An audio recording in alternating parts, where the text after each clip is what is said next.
Welcome back, everyone, to Vox Markets. My name is Paul Hill. I'm delighted again to be able to host this special Christmas edition and 2024 outlook of Macro Investing Masterclass with two distinguished capital markets experts, namely Patrick Armstrong, CIO at Plurimi Wealth, and Chris Watling, CEO at Longview Economics. So welcome, gents. Hi there. Good to be with you. Morning. Yeah. Well, it's great to have you back. I'll tell you, we've had lots happening over the last sort of like 4 or 5 weeks with softer than expected jobs and inflation data, which has brought down the bond yield curve and pushed up equities, which has been good news for sort of risk asset owners. And maybe we can start there, Chris. What's your sort of latest view of the economy looking into 2024 in terms of sort of interest rates, GDP, unemployment? Well, I mean, the good news is that inflation is doing what we thought it would do. It's coming down, and we had more good news on that just this morning in Spain to add to the list. I mean, if you look around Europe, actually, there's 1 or 2 countries that are already in deflation, which is kind of quite something. Small countries, Holland, Belgium, but still, they're perhaps leading the way. So, I think inflation is going to continue to dissipate. That's good news. That allows the central banks to cut rates. But I think the problem is that we're also heading towards a recession in the US, which will force and push the UK and the Eurozone into recession as well. So I still think it's a tough old economic outlook out there. Tight money is working its way through the system, and I suspect that will continue. So that means the yield curve we should start to steepen up next year, and that means you'll eventually get out of the recession and you'll eventually get the rate cuts. So our view is that the Fed will start cutting in the second quarter, and it'll be much more than the market currently expects, because that's what they do in recessions when inflation's dissipated. So, yeah, I think a tougher economy all round next year. Why do you think there's going to be a recession, though, Chris, in the US? Because we've been calling for that for the last 18 months, and it hasn't appeared yet. Well, I mean, sometimes these things, you just got to be patient. I mean, I think this is a classic tight money recession, and we kind of haven't had one in the US for quite a while. So the GFC was, of course, a bit of a shock and a bursting housing bubble. Pandemic was a supply side voluntary recession, if you like. And then even in 2001, one barely noticed the recession. Then you've got to go all the way back to 1990 to see the effects of a tight money recession. And interestingly, if you look at those years, 1988, there was a lot of bankruptcies in the banking system. 1989, there were hundreds of bankruptcies in the banking system. It wasn't until 1990 that you saw that tight money starting to bite. And if you look at the States, there's been a ton of fiscal stimulus supporting the economy, 3 major packages, plus there's been all the rundown of excess pandemic savings into the mix. And I think we're coming to this idea of a stimulus cliff when we kind of get to the end of it, or at least we get over the sort of first year of all that fiscal stimulus. So year 2 isn't additive, it's just the same. So, household savings are run down. And I think the US will probably end up like the UK and the Eurozone, and growth will dissipate, and you'll fall over into a recession as that tight money starts to bite. Okay. All right. Well, given all that sort of like nice festive backdrop there for 2024, Patrick, what's your view of the economy? I mean, I'm hoping you're a bit more bullish. Santa to Chris's Grinch, I guess. Yeah. I think the US doesn't fall into a recession, and the real numbers right now, concurrent numbers, are all very strong. Future-looking numbers, confidence numbers are weak, but they're actually improving. And it's driven by sentiment, a lot of the weakness. 70% of the US economy is consumption. US consumer spends their money if they have it. We've got wage growth at 4%, which wasn't real wage growth last year, but next year that's going to be significant wage growth. The NFIB survey of 2,000 companies, every month they ask them what's their biggest issue, and a quarter of them are still answering the quality of labor. 48% of companies are saying we can't fill our job openings right now. So the job market, it isn't a leading indicator, it's a lagging indicator. So you can't say because the job market's strong, we're not going to go into a recession. But until something shocks that job market, US consumer is going to spend. So real wage growth, fully employed, 1.6 job openings for every unemployed person, all of that, it can change. The previous hikes of the Fed could knock that into recession, or could change that employment outlook. But until something does, I'm of the view the U.S. economy is going to keep ticking along because the American consumer is going to do what it says. It's going to continue consuming. So I'm not incredibly bullish. I think the U.S. probably grows a little bit below its potential growth, close to 2% though, and that's based on the strong job market continuing. Well, one of the trades you talked about last time was to buy tips, which obviously had a very positive sort of like real yield. I think it was 1.5 or 2%. I think you mentioned. At what point does that become restrictive on the US economy, and actually then does go into that Grinch scenario that Chris is talking about? Well, so US, just on the government level, $1 trillion is going to be wasted on interest payments next year. As that debt rolls over into current interest rates, that's going to turn into $1.6 trillion. So it's a big pool of wasted money just covering interest payments as they do roll over the debt. In aggregate levels on business borrowings, household borrowings, all of those things have an impact as well. So it is going to be, if I'm right, and the U.S. avoids a recession, interest rates are going to fall dramatically as well. So interest costs are going to be a big headwind. But the demographics of the United States, the older generation isn't borrowing. They've actually built up a large amount of wealth over the years, and they're going to have basically a boost on their spending for the older generation, the baby boomers, on interest income as well. So I think that's going to be a bit of a surprise of incremental demand just from baby boomers just having bond-orientated portfolios and getting a pretty significant nominal yield on that as well now. Okay. It's interesting what you mentioned, actually, because it reminds me of the arguments pre-GFC about net wealth was a good reason why the housing market didn't matter at the time. Everyone was so wealthy, and therefore, housing's not an issue if it goes down because it starts from such a high level.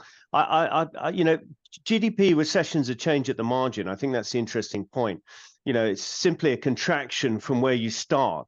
It's not about levels, it's about change. And I think in that respect, the fact that some of the households are quite wealthy, which of course they are, as you rightly articulate, is not going to be a saving grace, because it strikes me there's a lot of pressure coming on lower middle income households in America at the moment. And you see it with quite a lot of the company earnings announcements. We saw a lot of Walmart, Target, all those sort of guys. We've had comments about middle income aspiring luxury being under pressure. We've had companies like Transocean, who are sort of credit scoring systems, saying quite challenging things. And in fact, fourth quarter earnings estimates have been revised down on the back of third quarter outlooks. So I think the pressure's coming to bear. And when you talk about the consumer and the labor market being strong, I always think that's a rather circular statement, because if it isn't strong, you're in recession. Basically, when you're not in a recession, it is strong. And of course, the labor market, as you rightly say, Patrick, is a lagging indicator. It's the last thing to go in GDP. And when it goes, 2/3 of the economy starts contracting, you're in recession. So I think looking at leading indicators of the labor market, they're all pretty soft. And that's the sort of thing that worries me. And just this week, we had out again, jobs plentiful, less hard to get from the conference board, one of the key questions within that. And it remains, it's been falling for 12 months. I mean, it's certainly indicating the labor market's softening. And I think other than 1 month strong payrolls data, which, let's face it, they get revised a ton, the trend is clearly slowing in the labor market. So to me, it's this tight money starting to bite. And it's eventually going to go. And, really recessions about the corporate sector and how they feel about life. And corporate sectors face more expensive money next year when they refi, more expensive money when they think about projects, and really less support from the government and less support from all that excess cash that's been around the last couple of years. So I hear what Patrick says, and absolutely. But I think it's, and look, let's not forget, economics is not a science. We like to think it's a science, but it isn't. But there are certain patterns you can see, and it looks to me like those patterns are playing out. Yeah, well, we've certainly the Grinch is going to be right. Yeah, we've certainly had a Grinch on the availability of capital for small caps, because this last 18 months has just been impossible. In fact, it's been worse than the great financial crisis to raise money. A lot of convertible debt has been pushed into small caps at sort of 12, 13, 14%, which just says to me that nobody wants to lend to me. Now, just before we came on air, Chris, you were saying you've been doing a bit of due diligence out there in China. Is it the world's biggest the world's second biggest economy now? What sort of takes there? Because the last inflation figures I saw coming out of Beijing, if you can believe them, was deflation, actually. Yeah, it's amazing, isn't it? There you have the second biggest economy in the world dealing with deflation. Now, a bit of that is to do with pork prices, and everyone sort of dismisses it. But generally, there's no price pressure at all in China. And in fact, China's exporting deflation, which I think is kind of interesting when you think about all the concerns we have about inflation in the West, to see the second biggest economy in the world exporting deflation. And what was really interesting is we met with BYD, their famous well-known car company, Build Your Dreams, and all that sort of stuff. Well, you know, amongst the whole week of meetings, it was fascinating. Spend 2 or 3 hours with those guys, and what you realize, it just reinforces the whole Chinese economic model, which is basically they don't think about what size is the market, what share might we get, therefore how many cars should we build. They just think how many cars can we build, and then we'll sell them. And of course, China's done this in a ton of industries, and it's now doing it in the car sector. And really, that just reinforces the idea that they export deflation. So I come back to my point about inflation in the West. It's going to dissipate fast because China's exporting deflation, and that's not going away quick. That's observation number one. And just quickly on a second, I would say China is in a deep downturn.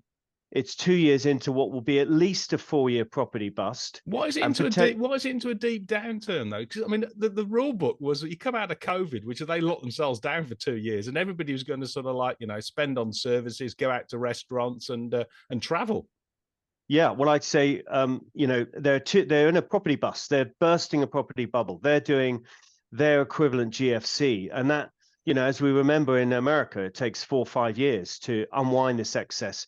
In China, it'll take longer because they're not allowing the market to clear. They're not allowing price discovery. They're trying to artificially support it. And so I think it'll extend for longer, a bit like we saw in Japan in post their bubble bursting. So they're in the midst of that. And I would say to anyone who's unsure on China, look at their consumer confidence chart. It is shocking. So, you know, down sharply in 2022 to record lows, small bounce on COVID reopening, and then straight back to the lows. So there's a lot of things going on in China, cyclical and structural, to do with politics and geopolitics. And that, you know, I mean, that's pretty amazing when you think about the global economy and what they're up to. So yeah, fascinating to visit. Lots going on. And you'd love that. I mean, I don't know if you like cars, but some of their cars are pretty amazing. Yeah, no, they are.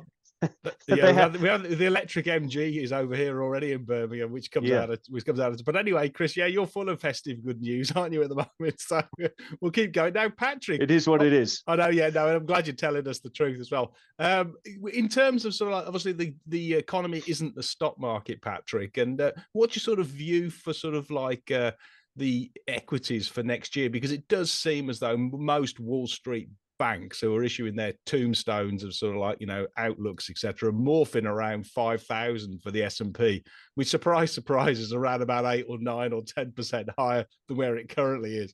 Same as always. Yeah. I think things are expensive for equities, but not ridiculously so. So the MSCI World on a forecast earnings basis for 2023, which is basically 3/4 in the bag now, is trading at about 18.3 times forecast earnings. And that compares to a 16.2 average. So slightly expensive, not massively so. The profit margins are record high still pretty much because the largest weightings in the index now are very profitable companies in terms of profit margin. So I actually think those multiples are warranted. We're neutral equities and we're neutral fixed income, which is pretty boring, but things are relatively normal right now in terms of valuations for equities. Outlooks aren't excessive. The 8% is the same as every other year. It'll probably get revised down as the year goes along a little bit, but the share buybacks is an incredible momentum for earnings per share growth. So even with no real growth, if you're buying back 3 to 5% of your shares, that translates into a pretty significant nominal earnings growth. And the biggest companies that are buying their shares back, they're not in any difficulty with financing. They don't have debt. They have net cash. So in an environment where my economic scenario plays out, which is growth that's subdued, I do think equities drift higher because the Fed, even with a relatively strong economic backdrop, is going to have to pivot into cuts because as inflation falls, the real rate of the Fed gets higher and more tight and more tight. So even in a soft landing, the Fed will have to cut. And I think that will maintain multiples, and the companies that are producing earnings growth, buying back their shares, will deliver the positive returns. So I think Wall Street might be pretty close to right this year. Okay. Now, just Patrick, on that sort of subdued outlook, though, the thing I'm struggling with is profit margins for next year, because if we lose pricing power, particularly in a deflationary environment, interest rates obviously come down, then, I mean, you only need a small movement at the margin on margins to make a big difference when it comes to EPS. So just for example, I think the analysts are expecting the S&P 500 to do about $245 per share next year from about 225 this year. But if you just tweak the operating margin by about 0.5%, that drops it by the good, well, drops it down to flat. There's no EPS growth. So that's where I'm struggling. What's your sort of view on margins? Can corporates maintain their margins in a more subdued environment where pricing pressure is increasing? Yeah, well, a lot of the other input costs, though, aren't increasing really. You've had oil prices roll over a little bit, interest rate costs. If interest rate environment does shift down, that may even starting to be a tailwind rather than the headwind. I don't think it's going to change more than marginally, though. But if the consumer is strong, companies will be able to pass on their costs. And if we have a 2% inflation for next year, which looks plausible, companies, I think, will be able to defend their profit margins. If I'm wrong about the economic environment, we do fall into a recession that destroys consumer demand, then that operating leverage you have towards profit margin does really swing, and you do have big EPS downfall on equities next year. And one also area, I guess, is that large caps have been largely cushioned or insulated from the rising rates because they termed out their debt. Didn't happen in small caps because they got the immediate shock of it, unfortunately. But in large caps or global companies, they've booked, obviously their loans or their bonds because they've been able to access it when it was ultra low cheap. Those will be slowly rolling off. How that's going to obviously impact basically their cash flow and also their net margins at least. It will, but the real top end of the large caps, the mega caps, they just don't need debt at all. They have large cash balances. They're cash flow positive. So they're buying back shares. They're not in need of the debt market at all. So if we do have a scenario where margins and spreads blow out wide, they're not going to be impacted because their business models aren't reliant on the debt financing. Whereas the more cyclical, the lower end of the larger caps, the mid caps and the small caps, that's a big risk, basically. If your business model is reliant on debt financing, which is great in economic expansion, but that's where you do really suffer from the financial as well as operating leverage if the economy does go into a downturn. So I actually think the mega cap end of the market is very well insulated from that scenario. Okay, Chris. Interesting. Chris, yeah, can I just ask you, Chris? Sure. Because I need a bit of economics help here, okay? If we have a more subdued, just assume we have a more subdued, not a nasty recession, but a more subdued environment. Yeah. We've got basically similar capacity supply, but less demand. Even if we have raw material decreases, how's that going to push through on margins? Because essentially you have the same suppliers trying to push into a smaller market. Yeah, I mean, I'd be amazed if margins were where analysts expect them to be. They're way too high, the estimates. And from a macro point of view, it doesn't make sense at all. Normally what happens in slowdowns is inflation falls before wage inflation. And of course, wages is 2/3 of the cost to most businesses. So there's an undoubted margin squeeze, even if commodity prices are off. So highly unlikely. I mean, we did a study of S&P margins a couple of years ago and looked at by sector when they're at record levels, whether it was just tech or whether it was a bit of everything. And 50% of, I think about 35 sectors were at record margin levels that they'd never seen before. And the other 50% were pretty much at their highs. So I think the idea that margins are going to grow next year is somewhat fanciful. So to your point, Paul, I can't see how earnings are going to grow. I think it's a real headwind, even in a soft landing, and particularly in a hard landing. So yeah, I think it's a very tough gig. Yeah, watch out, Tesla, with all those BYD electric vehicles hitting the and roads, Volkswagen and BMW, all these guys. Yeah. I mean, China's exports of electric vehicles have just accelerated in 2 years from 0 to 1 million. I mean, it's quite something. Yeah, I think if anybody wants a sort of like a blueprint of what could happen, just look at the what happened in the solar industry after the great financial crisis, because it wrecked the solar industry in Europe. Now, Patrick, I need your expertise on the on all things market. You mentioned obviously the MSCI was looking fairly valuable, which absolutely does seem to be the case. Now, couple of really cheap areas, and I do wonder whether it's cheap for a reason, is the UK and Europe, because they trade at around about 10 times PE or 10.5 times in the UK and 12 or 13 times in Europe. But their EPS expectations for the next 2 years are only 5 or 6%, meaning they're on a peg of about 2, which is roughly actually, you know, not that dissimilar for the sort of racier parts in the S&P 500. So is the UK and Europe a value trap, even though it looks ridiculously cheap? Yeah, it's November 29th right now, and in the last 20 years, the UK's never been cheaper than it is today on an EV to EBITDA. So it's trading at 5.7 times EV to EBITDA, which it's averaged 9.5 over the last 20 years. So it's a big discount, not only on earnings, but on cash flow and enterprise value to cash flow. So I do think it represents good value. While I think the US avoids the recession, UK and Europe have, I think, a little bit more difficult backdrop. I think they're going to be flirting with a recession for next year. So the cyclical backdrop's not going to be a big tailwind for anybody, but I think it may even be a little bit of a headwind in the UK. But defense stocks are one of our key themes. I love BAE Systems. Energy stocks are a big part of the reason the UK is so cheap. Love Shell. It's got an 11% shareholder yield if you add their dividend with their share buybacks. And if oil stays at $75 or even close to it, incredible profitability in those sectors. So I don't think it's a value trap. It's might be a frustrating position to be in the UK at times, but that is real cash flows which make it look cheap. And I think the companies are going to continue to deliver those cash flows, even in a pretty mild economic environment anyway. Obviously, if you do go into a significant downturn, those earnings and cash flows even disappear. Yeah, I think if you're good at stock picking and you get better earnings growth than 5%, then they do look ridiculously cheap. What about your view, Chris, in terms of sort of like, you know, areas that look really good value that investors should have a sort of like run the slider all over? I think there are tons of them. In fact, there's tons of them in the global market. You're going to say banks next, aren't you? Well, I think I definitely think banks. Yeah, the whole Spanish market is extraordinarily cheap. I mean, there's a long list of everything that's cheap in the world, and there's a short list of what's expensive.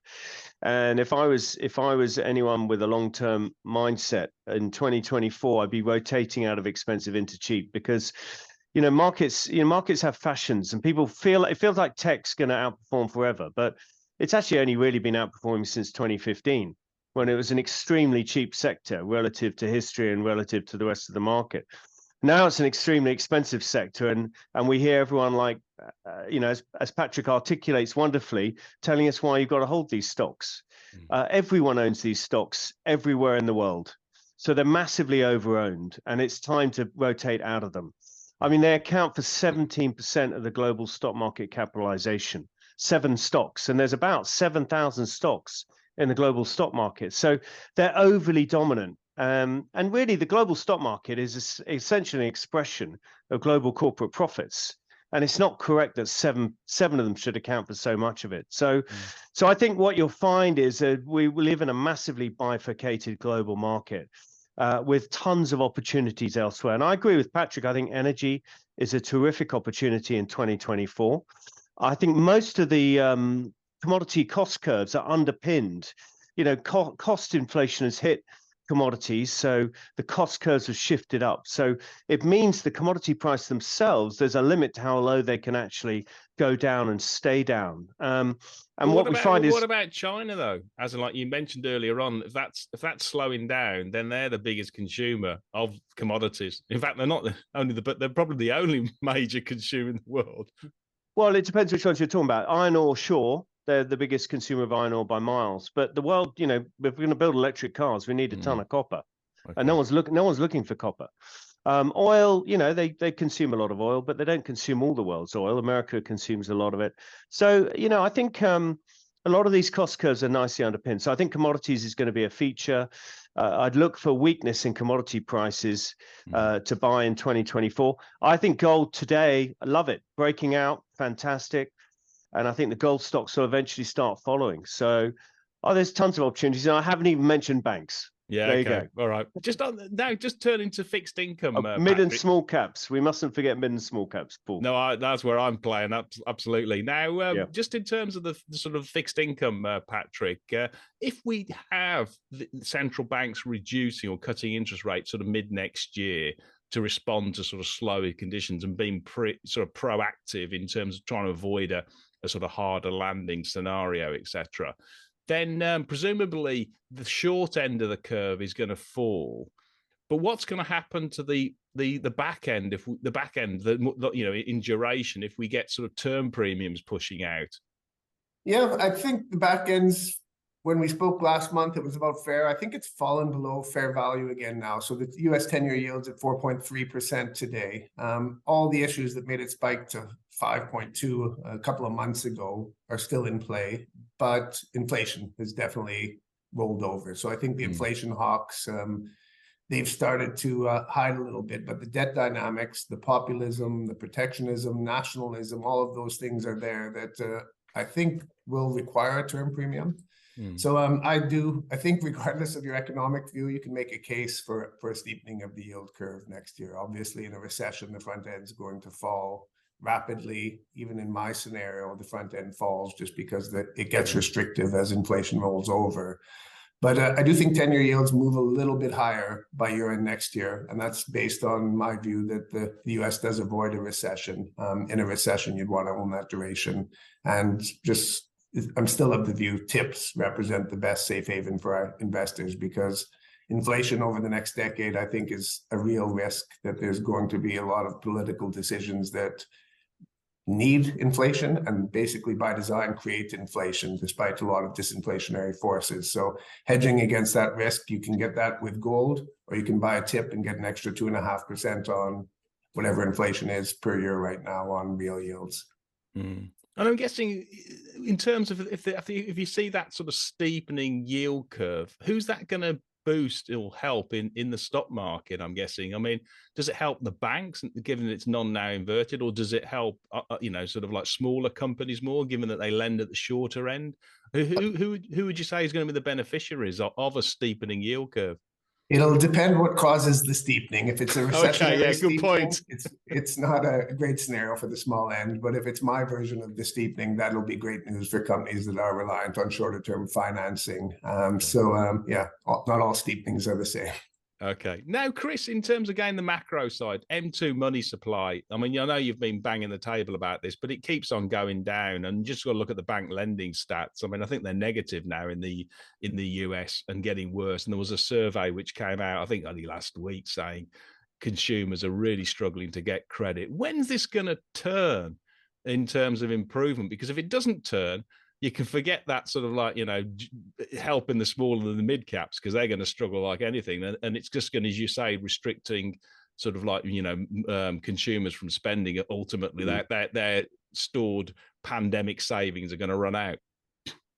Well, I mean, I think it turns as you get into rate cuts next year, probably in the second quarter, if not even earlier. But I think Q2 is a sensible time to forecast rate cuts, and that should start easing up. Steepening up the curve, easing, encouraging commercial banks to lend money. Of course, you're rallying in bonds, helps offset some of their losses in the regional banks in the States. They've got a lot of accumulated losses over the last 18 months as bonds have backed up. That's encouraged them to tighten up on offering credit. So as those losses dissipate, that encourages them to loosen up. But primarily, I'd say the rate cuts, as you start getting into the recession, that will start to shift their attitude as you get into that recession, as I say. But generally that's the way it works, and then money supply will start to expand.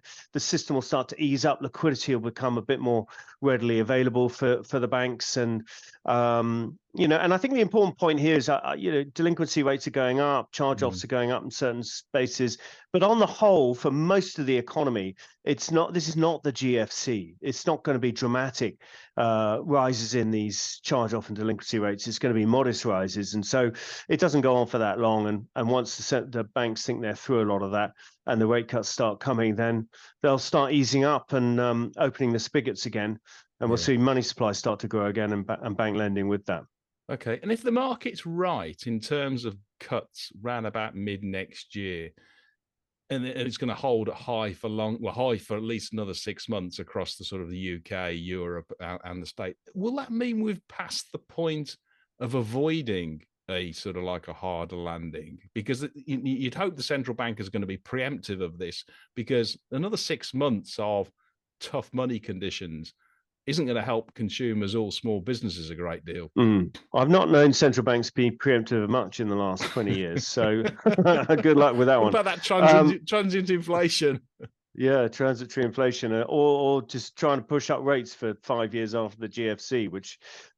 So no, I mean, I think central banks, they like insurance policies, so they tend to be backward looking, and they tend to overdo things. So I think the higher for longer is it only works in a soft landing. So if our recession view is completely wrong, then sure, maybe you get a couple of touches on the tiller rate cuts next year, and growth reaccelerates on its own. Not impossible. Every scenario is possible. It wouldn't be our central case, though.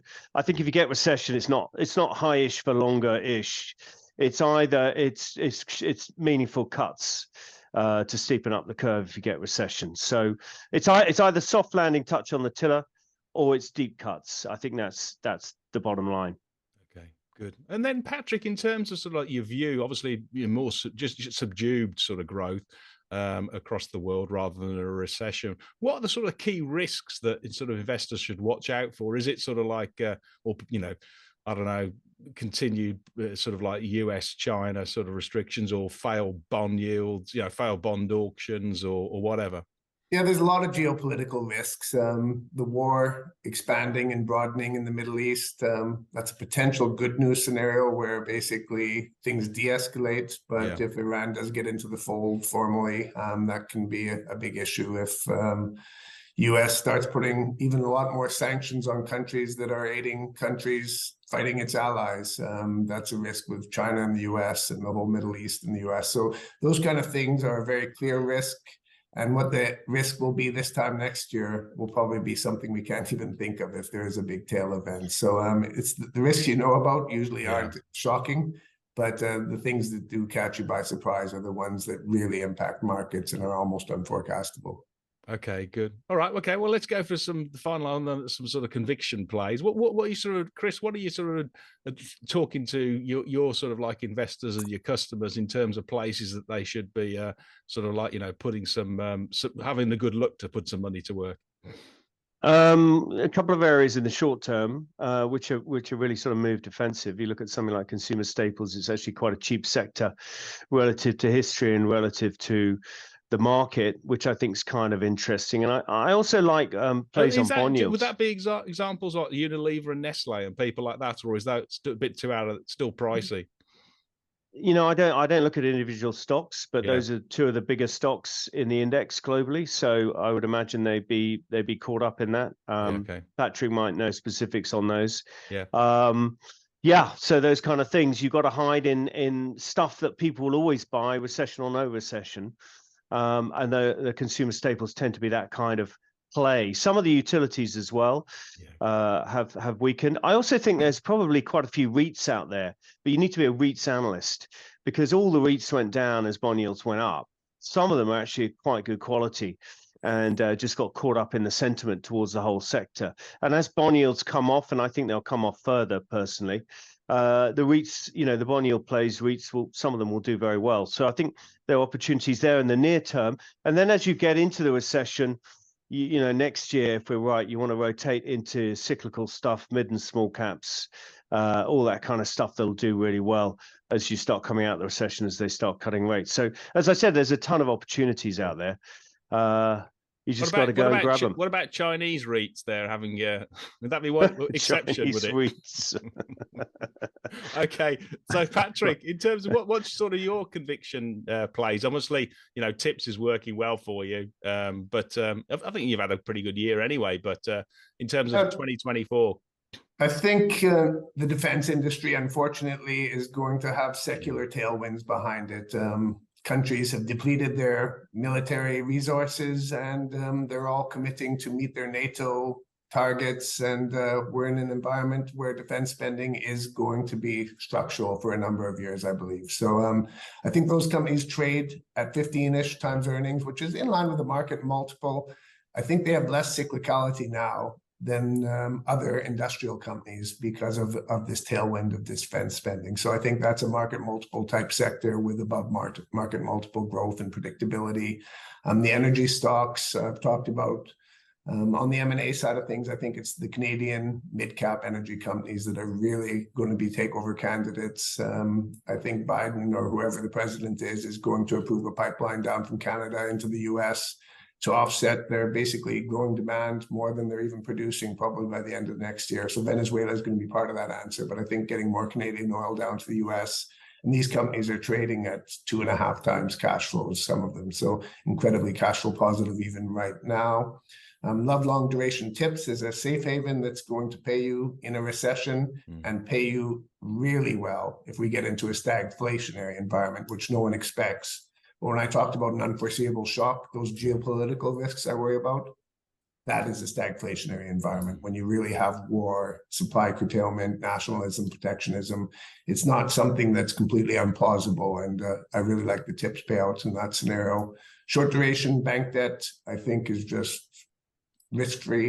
You buy a Lloyd's bond in the UK for 2 years, you pick up 6% every year, and it's well run, well capitalized, and the government's not going to let it fail, as it's shown. So those are different types of positions. You put them together in a portfolio, and I think you've got good chances to get excess returns next year. Yeah.